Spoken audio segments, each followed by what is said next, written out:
Hello dear student, आज हम लोग एप्लीकेशन ऑफ डेरिवेटिव्स पढ़ रहे हैं। तो एप्लीकेशन ऑफ डेरिवेटिव में पढ़ेंगे क्या? फर्स्ट जो एप्लीकेशन ऑफ डेरिवेटिव में पढ़ेंगे उसमें हम लोग ये रीड करेंगे, rate of change of quantities mean rate of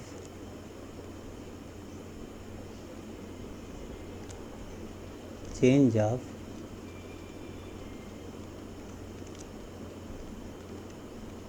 quantities. इसके बारे में आज हम लोग रीड करेंगे, rate of change of quantities क्या होती है। देखिए, सपोज कीजिए कि आपके पास कोई ग्राफ है या कोई फंक्शन है y equal to F X. ये कोई फंक्शन आपका गिवन है। अगर हम x में बहुत स्मॉल डेल्टा x चेंज करेंगे तो जाहिर सी बात y में भी कोई चेंज होगा। वो कितना चेंज होगा? हमने कह दिया डेल्टा y चेंज होगा। ये चेंज हमने मान लिया अपनी तरफ से कि ये चेंज हो रहा है। देखिए, थोड़ा सा इसको ग्राफ से हम समझाने का प्रयास करते हैं आपको कि इस तरीके से हमारे पास कोई एक ग्राफ बना हुआ है, ऐसे ग्राफ बना हुआ है। यहाँ पर हमारे पास x वैल्यू है। जाहिर सी बात ये x वैल्यू है तो ये यहाँ पर fx हो जाएगा। क्यों होगा? क्योंकि y equal to F X है, y की ही तो वैल्यू है, y की वैल्यू अब fx हो जाएगी। इसी तरीके से अगर हम इसमें स्मॉल चेंज कर दिया, डेल्टा x बहुत स्मॉल चेंज किया, यहाँ तक हम लोग आ गए, तो डेल्टा x चेंज किया, जाहिर सी बात उसके रेस्पेक्ट में y भी चेंज हो रहा है। तो डेल्टा x चेंज हुआ। अब ये हमारा जो पॉइंट न्यू आ गया, ये पॉइंट हो जाएगा x प्लस डेल्टा x। अगर इस तरीके से हम देखें कि x प्लस डेल्टा x हो तो जाहिर सी बात इसकी y की वैल्यू क्या हो जाएगी? F X plus delta x. ये जो y की वैल्यू हुई वो यहाँ से यहाँ तक की हाइट ही हुई, F X plus delta x ये हुआ। इसी को आप y कहते हो पूरा। तो अब इसमें y में क्या कहोगे? जाहिर सी बात अगर फर्स्ट को आप कुछ कहते हो, जैसे y1 कहते हो मान लीजिए, तो ये y2 हो गया। यहाँ पर चेंज क्या हुआ ये हमें निकालना है, यानी डेल्टा y क्या है। तो डेल्टा y हमारा जो ये स्मॉल पार्ट हुआ चेंज y, यही तो है। इसको हम ऐसे लिख लेते हैं डेल्टा y। देखिए, यहाँ से लेकर यहाँ तक जो हुआ यही तो आपका डेल्टा y हुआ। तो ये डेल्टा y कितना हुआ? डेल्टा y निकालने के लिए हम ये टोटल वैल्यू में से, मीन ये जो वैल्यू है इसमें से अगर मैं ये वाली वैल्यू निकाल दूँ तो यही तो हो जाएगा, ये चेंज हो गया। Mean delta y equal to F X plus delta X minus F X. इस तरीके से आपने इसको लिख लिया, डेल्टा वाई की वैल्यू। अब डेल्टा वाई की वैल्यू जो हो गई, अब आप लिखोगे average rate of change of Y.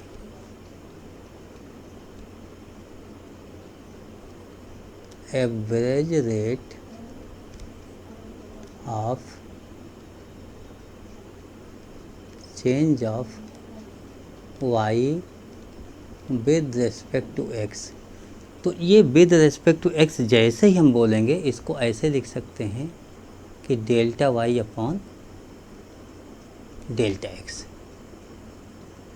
अब डेल्टा y क्या है? Average rate of change of y with respect to x। इसी को हम बोलेंगे instantaneous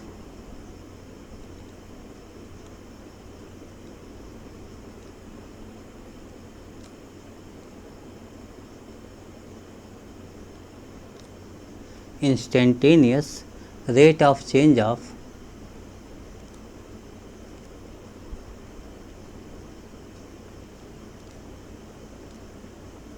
y with respect to x। और इसी को हम कहेंगे limit delta y upon delta x and delta x tending to 0। तो हम लोग क्या करेंगे, जब आगे अब हम लोग कंटिन्यू करते हैं तो इसी बात को समझने का प्रयास करते हैं कि जो ये हमने नोट किया है इसी को कहते हैं dy बाई डी एक्स, या इसी बात को हम लोग एफ डैश एक्स भी लिख सकते हैं। हमने आपको शायद डिफ्रेंसीएशन में ये भी बता दिया, किसी को वाई डैश लिख सकते हैं, इसी को y1 लिख सकते हैं। लेकिन ये जो सब बातें हैं ये क्या हैं, limit delta x tending to 0 और डेल्टा y है। डेल्टा y की वैल्यू ये देखो मैंने नोट किया, डेल्टा y की value f x plus delta x minus F X whole divided by delta x, ये आपकी वैल्यू हो गई। इसी को हम लोग rate of change of y with respect to x बोलेंगे। यानी अब हम लोग इसी को शार्ट करके ये इंस्टेंटेनियस जो वर्ड होता है इसको हम हटा देते हैं। अब हम लोग केवल बोलेंगे rate of change of y with respect to x, इतने बोलेंगे। तो जाहिर सी बात अब हम लोग लिखेंगे rate of change of y with respect to x, और इसी बात को लिख देंगे कि dy बाई dx होता है। देखिए इसी वैल्यू को अगर हम थोड़ा और ध्यान दें तो हम ऐसे लिखेंगे rate of change of y with respect to x dy by dx। मान लीजिए dy बाई dx की वैल्यू निकालना है, किसी पॉइंट पर निकालना है, किसी भी पॉइंट पर, जैसे x equal to x naught पे निकालना है। तो हम यही कहेंगे इसको कि rate of change of y with respect to x at x equal to x naught, मतलब इस पॉइंट पर हम निकाल रहे हैं। और यहाँ भी ध्यान दीजिएगा, देखिए यहाँ पर dy अपॉन dx है, mean delta y upon delta x है। तो इसमें जाहिर सी बात डेल्टा y तो इंक्रीज होगा डेल्टा x के रेस्पेक्ट में। तो डेल्टा x के रेस्पेक्ट में डेल्टा y इंक्रीज, मतलब अगर हम डेल्टा x को बढ़ा रहे हैं तो डेल्टा y भी बढ़ रहा है, तो जाहिर सी बात इंक्रीजिंग केस हो गई। और अगर डेल्टा x को बढ़ा रहे हैं, डेल्टा y अगर माइनस में होने लगे तो हम कहेंगे वो डिक्रीज हो रहा है। तो इस तरीके से इंक्रीज और डिक्रीज इस शब्द को यहाँ पर याद कीजिएगा, बाकी हम लोग क्वेश्चन में सॉल्व करते रहेंगे। और इसी dy अपॉन dx को हम लोग dy अपॉन dx को, इसको हम लोग एक और सब नाम यूज़ दे सकते हैं, इसको मार्जिनल वैल्यूज कहेंगे या मार्जिनल फंक्शन कह सकते हैं। मार्जिनल फंक्शन इसी बात को कहेंगे। तो ये याद रखिएगा कि dy बाई dx को ही हम मार्जिनल फंक्शन कहते हैं। अब हम कुछ एग्जाम्पल लेते हैं और एग्जाम्पल के साथ क्वेश्चन को सॉल्व करते हैं, तभी आपको बेहतर तरीके से समझ में। एक क्वेश्चन लिखा जाता है यहाँ पर,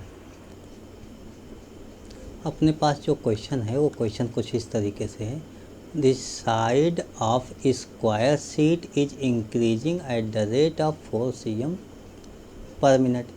At what rate is the area increasing when the side is 5 cm long? Mean स्पष्ट रूप से इसमें बताया गया है, स्क्वायर शीट है, स्क्वायर शीट, स्क्वायर मीन इस तरीके से स्क्वायर बना हुआ है, इसकी एक शीट है। तो let side be x, side be x and area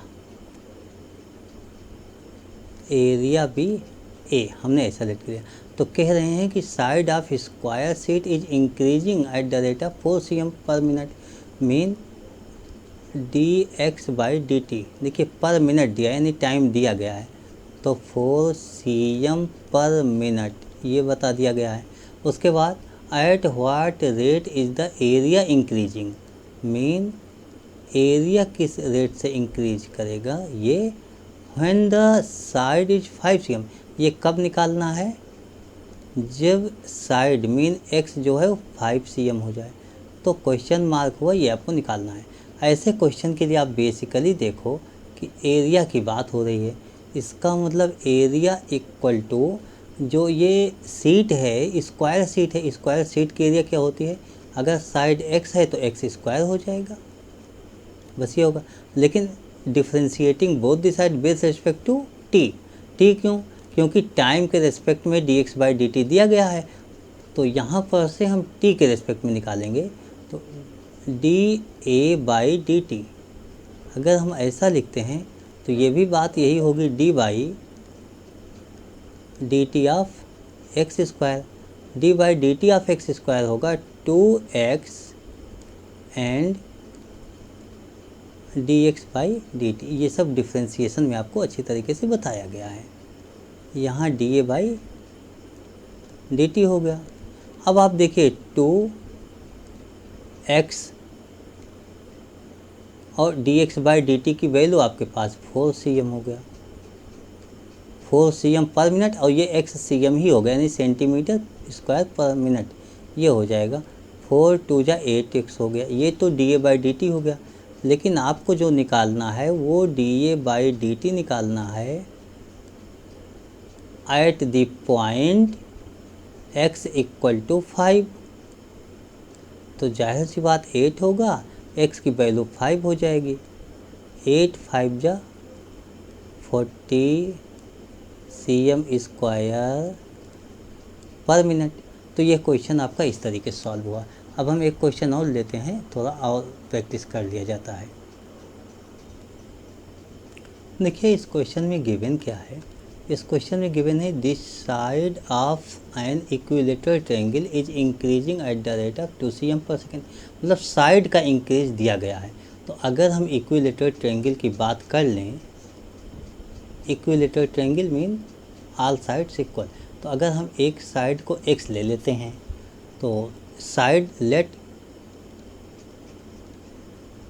side be x, तो यहाँ एंड एरिया की बात हो रही, तो हम एरिया भी ले लेते हैं, एरिया भी a, हम a सिलेक्ट कर लेते हैं।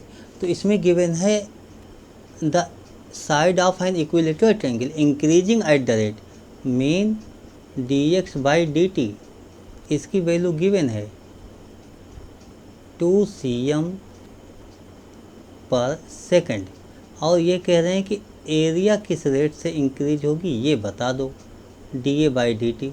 और कब बताना है, increasing when the side of the triangle is 20 cm mean x = 20 हो, उस समय आपको बताना। ये क्वेश्चन मार्क हो गया। तो अभी एक क्वेश्चन सॉल्व किया, उसके बाद तो हमें लगता है डाउट नहीं होगा। एरिया ऑफ इक्विलेटरल ट्रायंगल, आपको पता है एरिया ऑफ इक्विलेटरल ट्रायंगल क्या होती है, √3/4 साइड स्क्वायर। साइड यहाँ पर x है, अगर हम x के रेस्पेक्ट में डिफरेंशियल करें तो लिखेंगे, हम ऐसे लिखेंगे। देखिए हर क्वेश्चन में आपको लिखना होगा,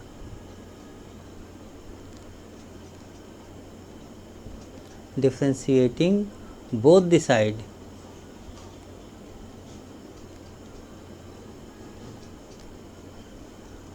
with respect to x, then we have find या we get dA/,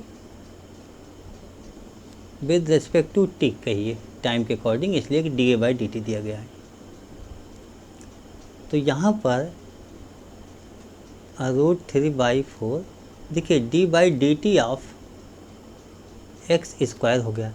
इसी स्टेप को अगले स्टेप में अगर मैं लिखूँ तो √3/4 होगा, एक्स स्क्वायर का टी के रेस्पेक्ट में डिफरेंशियल 2x एंड dx/dt हो जाएगा। √3/4 इंटू 2 इंटू एक्स, dx/dt आपके पास वैल्यू गिवन है 2 cm,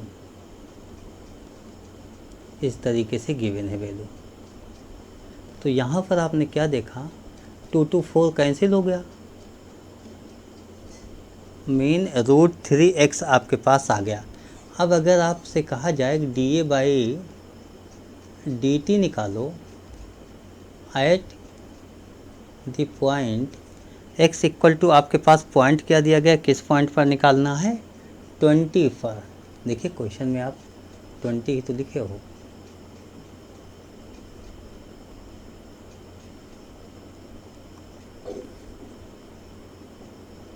देखिए ये तो स्क्वायर वाला हमारा आ गया, ये x = आपने 20 लिखा है, तो आपको 20 पर निकालना है।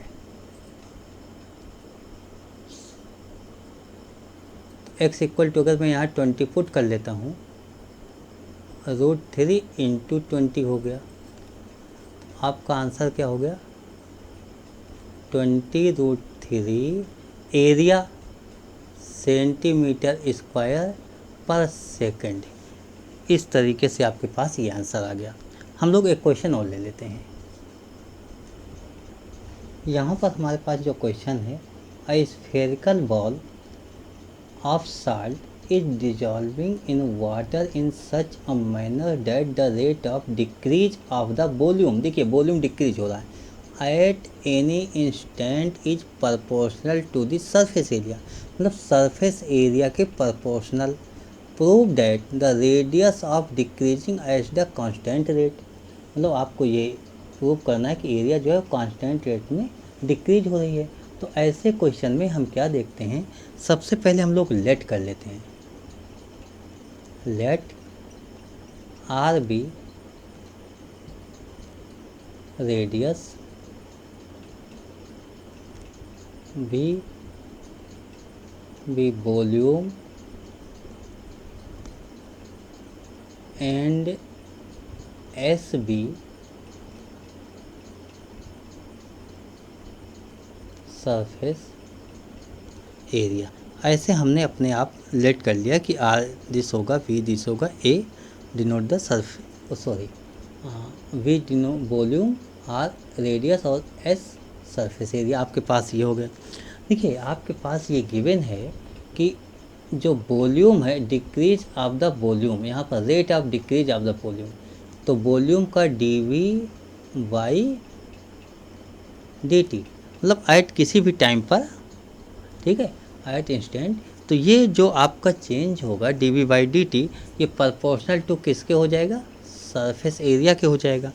और यहाँ पर आपसे जो क्वेश्चन पूछ रहे हैं, तो radius of decreasing at constant rate, radius की बात हो रही है, मीन dR/dt ये निकालना है, ये भी कांस्टेंट रेट आना चाहिए, मीन कांस्टेंट, एक तरीके से ये प्रूव करना है आपको। तो यहाँ पर dV/dt आपने लिख दिया, ठीक है। अब हम इसको अगर सॉल्व करें, dV/dt ये प्रोपोर्शनल टू है, तो जाहिर सी बात alpha dV/dt proportional to s लिखा गया है, तो यहाँ पर कोई ना कोई कांस्टेंट हम ले लेते हैं।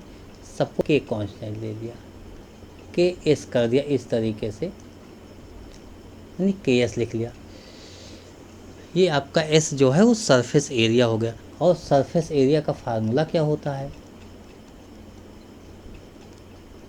-k 4πr², 4πr², ये होता है आपके पास। इसी तरीके से मैं इसको फर्स्ट कह देता हूँ। वैसे अभी मुझे एक काम और करना है। देखिए वॉल्यूम का फार्मूला आपको मालूम है, वॉल्यूम का फार्मूला क्या होता है? 4/3 πr³। अगर हम इसको डिफ्रेंशिएट करें dV/dt टाइम के रेस्पेक्ट में, तो ये होगा 4/3 πr³ जो है वो 3r² dR/dt हो जाएगा।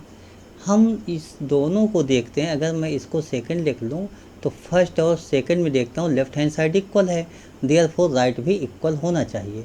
तो इसको ऐसे लिख लेता हूँ 4/3 π3r², जबकि कुछ कैंसिल हो जाता, हम चाहते तो सॉल्व कर लेते, लेकिन नहीं, आप सॉल्व कीजिएगा बाद में। -k 4πr², इस तरीके से हमने इसको सॉल्व कर लिया। अब देखिए यहाँ पर क्या रिमेनिंग बचेगा, कुछ कैंसिल भी होगा, तो जाहिर सी बात यहाँ पर जब कैंसिल करने की बात आई, 3 से 3 कैंसिल हो जाएगा। 4π हमारा लेफ़्ट साइड है, 4π हमारे पास राइट साइड है, r² लेफ़्ट साइड है, r² राइट साइड है, हमारे पास dR/dt यहाँ पर है। तो जाहिर सी बात dR/dt इक्वल टू मैंने लिख लिया, तो ये आ गया -k क्या है? कांस्टेंट ही तो है और माइनस में लगा हुआ है, इसका मतलब डिक्रीजिंग हो गया। माइनस में है, इसका मतलब डिक्रीजिंग हुआ। तो आपका रेडियस कांस्टेंट रेट से डिक्रीज कर रहा है, यही आपका आपको यही प्रूव निकाल करना था, तो इसका मतलब आपने सॉल्व कर लिया। तो मैं ये समझता हूँ कि आपको ये जो आज का स्टेप है एप्लीकेशन ऑफ डेरिवेटिव्स, ये वाला स्टेप समझ में आ गया होगा, इसका फर्स्ट स्टार्टिंग चैप्टर। और इसके जो रिमेनिंग क्वेश्चन हैं वो क्वेश्चन आप यूट्यूब के प्ले लिस्ट में आप देखिएगा, तो वहाँ पर मिलेगा आपको question on AOD, application of derivative. यहाँ पर स्टार्टिंग में क्वेश्चन आपके सब बहुत से एग्जांपल्स मैं आपको आपके लिए वीडियो बना के एग्जांपल्स दूंगा, और उसको देखिएगा आप लोग। उसके बाद भी अगर कहीं प्रॉब्लम होती है तो आप कमेंट बॉक्स में लिख सकते हैं। और इस चैनल को सब्सक्राइब भी कीजिए, अपने दोस्तों तक भेजिए भी, शेयर भी कीजिए। और अगर आपको कुछ नया सवाल, कुछ और कहीं प्रॉब्लम होती है, डिस्कस करना है, तो उसके बारे में भी बताइए। Okay, thank you, bye.